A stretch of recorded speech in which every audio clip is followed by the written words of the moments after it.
Flavia the Heretic brings us the story of Flavia Gaetani, a late medieval girl who is forced to become a nun by her corrupt father. The nunnery is an unjust place fueling Flavia's disdain and, eventually, hatred for the hypocrisies in her religion. When a cult enters the convent under a mass psychosis of lust, she snaps and puts herself against her convent and religion, especially that it is being run by men, the Father, the Son, the Holy Spirit, 12 apostles, all men. Men she sees doing brutal things over and over, especially to women. But her hatred is not only towards that but also the power-hungry, cruel, corrupt and hypocritical mother superior she has to live under. Late in the movie, a little too late if you ask me, she joins invading Muslim troops in order to bring down her convent and kill everyone who wronged her. Flavia can be safely put in the nunsploitation movie, but it gives us a little bit more than the schlock we get in most of these movies. There's an actual plot going on, and although often misguided,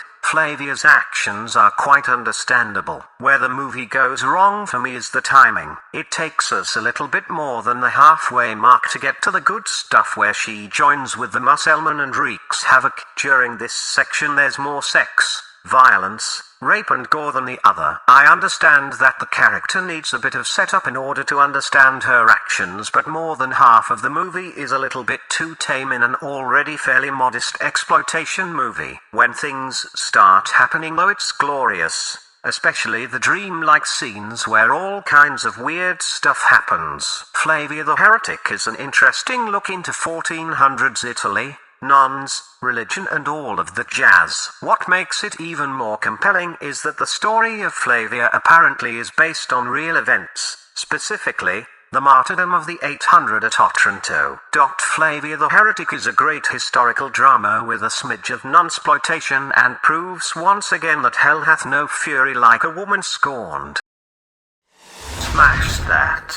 Revenge of the Cheerleaders is the third movie in the Cheerleaders franchise, a 70s sex comedy built in and around college and a certain group of misfit cheerleaders. In this film, our jumpy oversexed dames, besides having fun, parties and consensual sex with frat brothers and other men, have to deal with the chance their chaotic and anarchistic school is merged with another school that, with competing blonde cheerleaders who also enjoy their fun. Revenge of the Cheerleaders is over the top as hell. It starts weird with crew and cast members dancing, the trailer and then the actual movie, gradually showing us the feisty girls both in dressed and undressed status and the school they belong to. And then a very young David Hasselhoff pops up as Boner, in his first movie appearance ever, and he pops up again later, completely nude, in the shower grabbing Hottie's ass. From the moment the Hoff appears, things start to ramp up. Not due to the Hoff per se, since he is not the main character, but still, there's weird dance scenes in the movie, which kinda makes sense cause the subject is cheerleaders, which adds to the fun and zany nature of the script. I wouldn't call Revenge of the Cheerleaders a good movie, but it most definitely an entertaining one. There's plenty of sex, plenty of nudity, plenty of gags, some action, a whole lot of weird stuff and enough twists and turns to keep your interest. The finale is a little bit too over the top though, as you can witness for yourself once you decide to rent it and watch it, cause you should. Smash that. Dead Men Don't Count is a 1968 spaghetti western where two slightly immoral and cheating buddies stumble into a town run by a bunch of land grabbers killing people for their land. As they settle into town, they get personally involved in it and decide to do something about it. Dead Men Don't Count is an enjoyable but typical Italian western where deceit and murder is all there is. There's a small love story to instigate and push the plot in the right direction, but from the start you'll know where this movie is going. The buddy system once again works very well with the two main characters and offers enough comedy to make you smile at certain scenes. Their chemistry isn't as great as Laurel and Hardy or Bud Spencer and Terence Hill, but it's a good match nevertheless. Dead Men Don't is a good spaghetti western flick, go watch it. Check that. Alucarda is a young girl who got dropped in a weird sect-like convent since childbirth. Her mom died giving birth to her in some kind of paganistic environment, and there's that. Fast forward about 15 years when a young girl is put into the same convent by her father, cause that's apparently a thing people did back in the day. That girl and Alucarda become friends, but it quickly becomes clear that Alucarda ain't no normal girl. She's quite the dark little demon child, if you get my drift. Well, stuff happens and then all kinds of women start screaming all the time. Alucarda is a horror movie. It's a classic horror movie and it's very atmospheric. The storyline is thin and it's clear that there's something satanic going on, but it doesn't reach its peak for me. And then there's the screaming. Lots and lots of women hysterically screaming. Screaming in pain. Screaming in fear. Screaming in ecstasy. Screaming for goddamn everything, and it's grating. I understand exorcisms are a bitch, but goddamn, the movie would have done a bit better with a whole lot less screaming. It mixes it up a bit, adding other sounds, but it's not enough. The gore comes at the end of the film and it gets a wee bit better, but the screaming, man, I just can't stand the screaming. Alucarda looked interesting as a film, but it was a little bit disappointing to me. It doesn't go far enough into paganistic or satanic lore, and it's all very predictable. Good for people who enjoy classic horror with a very dark undertone. Not good for people who dislike screaming. Check that.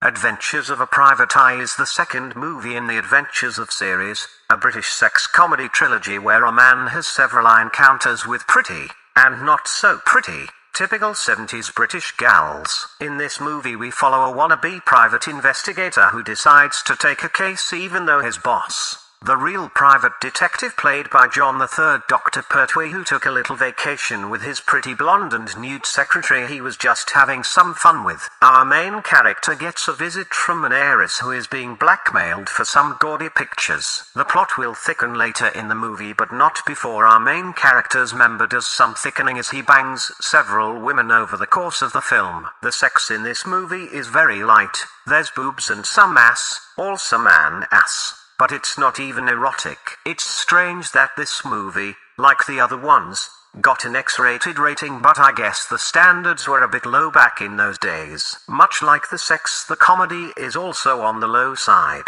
It feels like one of those amateur comedy plays you can go watch in your local theater by some people who wanted to be actors but never got any further. Don't get me wrong, the acting is fine. It's not super, but it's fine. Especially if you can ignore the sappy wet English vocabulary that seeps into this. Adventures of a Private Eye is the most interesting movie in the Adventures of series, but that's not saying much. It's good enough and has some funny moments to make sure it doesn't get a bad rating, but know that this is a cheap, out-of-date comedy that is very, very British. Check that.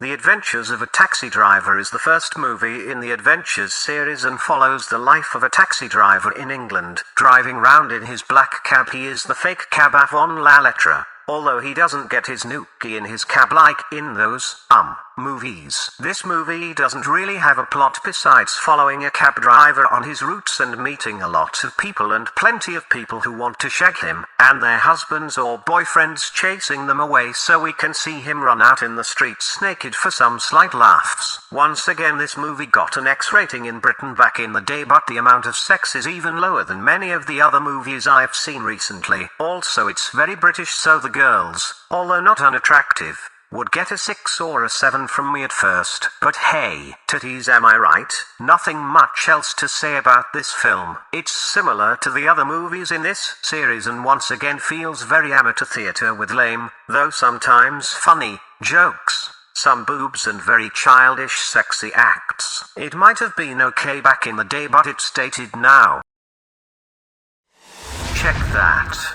Adventures of a Plumber's Mate brings us the story of a plumber and what he experiences during his work. A job that a lot of us envy because of all the hot babes asking for laying pipes and cleaning pipes and all kinds of other stuff. Whenever I do plumbing at home, however, the excruciating stench of the pipes is too much to me, so let's hope the dame's pipes are clean, am I right? This movie, however, isn't very sexy. At least not in the way you'll think it is. The women in this film are overall the same women from the other two movies and are fine, but the sex in this film is pretty dated. I didn't see an X rating this time, but there's even less sex and even less comedy in this third iteration of the Adventures film. There's more plot to this film as we follow a rookie plumber who is getting evicted and has a debt with a few shady people. He attempts to get the 900 quid needed to get people off his back but has no luck in doing so. He can shag a few babes but of course gets more into trouble than is worth. Plumber's Mate is the weakest of the three movies with less sexy time and less comedy. It's very similar for the rest with the other movies, so you can do what I did and watch them all in one not so big marathon to get it over with. I suggest adding a drinking game where you take a shot every time they say hang about. Oi bruv, hang about. Drop that. Based on the Japanese manga written and illustrated by Hideki Yamada, this series named Manyuu Hikenchou is set in an alternate version of the Edo period. In this world, however, the size of your bosom is linked to how successful you are. Women wish big, lush breasts are the elites, while those less fortunate are at the bottom of the ladder and are scorned. In comes Hideki Yamada, an apprentice samurai, who besides a lovely ample set of tatas also has a magical sword that allows her to steal the breast size of other people. Yes, you heard that right. Her already copious bosom gets even bigger when she slices another bunch of pleasure pillows. Silly? Yes, but this offers up some amazing and often hilarious scenarios delving deep into what breasts are and what they mean to the world, offering plenty of jiggly, bouncy, slappy and other wiggly breast shots. Call me perv, call me a child, but I was digging this stuff, lapping it up so to speak. Not only because of the obvious but quite simply the plot and storyline, the analogies made, the animation. This series gets mixed reviews on the web, but I found it as enjoyable as the other big booby anime I've seen recently called Valkyrie Drive Mermaid. What do you say? Robotron is a boob man? Well, I guess I am, but I do appreciate the finer buttocks as well, though I struggle to see how they can effectively make an anime about someone's behind. Oh, never mind, that already exists. Our Japanese friends know how to do their oppai and they know how to do their anime very well. Save the Japanese people from extinction. The world needs them. Smash that. This remake of the Danish movie with the same name put Jake Gyllenhaal in the seat of a 911 operator. He's a disgraced and demoted cop who doesn't really have the patience to deal with people who got themselves into trouble. Until, during the night, he gets a call from a woman who claims to be kidnapped. What follows is a one-location movie about a man trying to get to the truth, trying to help and ending up into something he didn't expect. This movie is a talkie most of the time. It's just you and Jake Gyllenhaal, who luckily has the chops to keep you from walking away. There are some other characters but they only have minimal lines. The real deal is Gyllenhaal and the people on the phone who you'll never see. There's several threads being weaved together, making you invested in solving the pseudo-mystery as you follow the narrative thread towards the conclusion. And that conclusion might come as a surprise, or maybe not, who knows. The Guilty is a good one-room movie with a worthy cast of one, and Ethan Hawke, who I didn't even recognize as a voice. Apparently this is an almost exact copy of the Danish movie, so if you prefer to give the slightly higher rated original the priority, then certainly do so.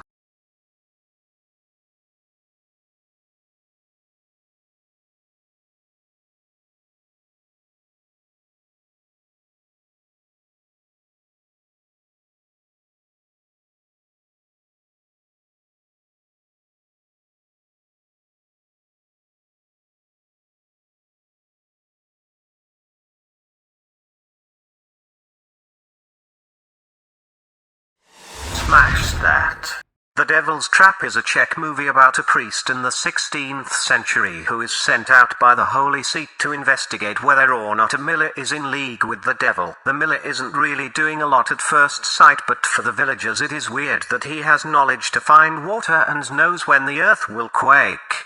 During the film we have several conversations between the miller, clearly a man who knows the tides of nature, and the apparently understanding priest who has his own talks with the Lord of Land depicted as a fat, lazy and unscrupulous rich guy. We also follow his son as he is entangled in a love story with the attractive Carla Chadenmova and his rival who also covers the green lands she has to offer. As time progresses though and more strange things happen, the vibe changes. The Devil's Trap is a surprisingly well-made black and white movie that almost feels more modern than expected. This isn't a horror movie or any of that special. It's an almost historic look into what happened back in those days, but there's a slithering vibe that goes across this film that is quite compelling. At the end of the movie there's an analogy in a cave about going 3 ways that I thought was quite well done. I might have misunderstood, but that message in my opinion was quite daring for a movie that was made in a communist regime back in those days. Unfortunately there's not much to be found about this movie, so I have not been able to confirm whether my interpretations were correct, but of course they are. I'm Robotron. Only mine and the people who agree with my interpretations are correct, and thus, this is a must-see. Go watch it. Smash that.